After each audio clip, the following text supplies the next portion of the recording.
Back with the guys, Sheray and Chris from Lakeland College, and let's focus on Lakeland College for the next couple of minutes.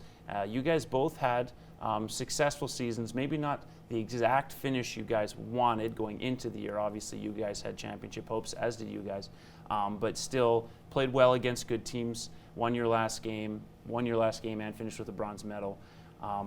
What's the offseason been like? And we'll start with Chris, because you don't lose a lot from this current team, but there's a couple of key spots you needed to fill. Yeah, I think a big thing for us is getting over the hump, right? We won that bronze medal this year. Next year, our goal is the same every year, win nationals. It hasn't happened yet, but we're getting older. So we lose our best scorer in Caitlin Tanita.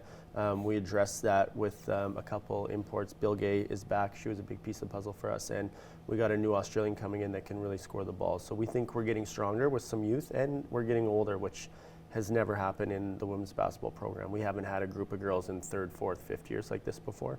So this is new ground for us. And some local talent added as well. Yes. Lana Olson from Maidstone, we're super excited about her. Very athletic girl. Already, I think it's going to be great. Last girl that we had locally was Brooklyn Bertoya, and to have someone play at home is a really big thing for us because it brings in the fan in the community.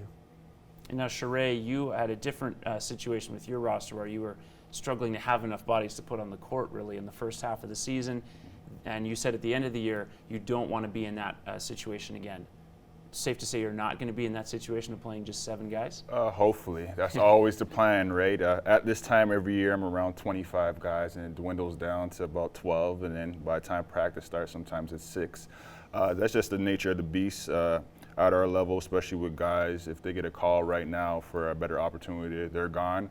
Or if current situation with cash is not up to par, then they're not going to show up. But yeah, right now I think I'm ahead of the curve. I think we'll have pretty much 90% of our roster returning. We'll try to get some other key pieces that we're working on right now. So I think it's an exciting year. I think it's an exciting time for Rutgers athletics in general. If you look at the past, I guess since I've been here, the past 5 years, a couple of years ago, we had 3 teams ranked nationally, for the first time ever.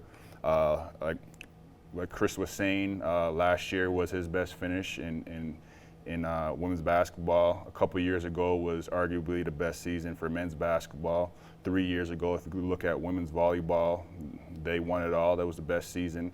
So if you look at Rutgers athletics in general, we've been pretty strong. And then you guys all have championship aspirations aside from the men's volleyball team, but they also have been showing some growth. What would it mean to sort of see all of you guys in the playoffs at the same time? Yeah, we're real close to that.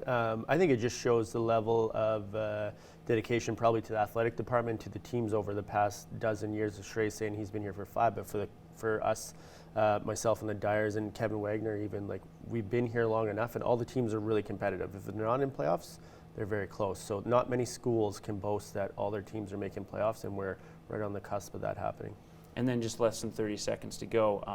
The MCAC is probationally made a member in volleyball and soccer, I believe. They don't have a basketball probationary period yet.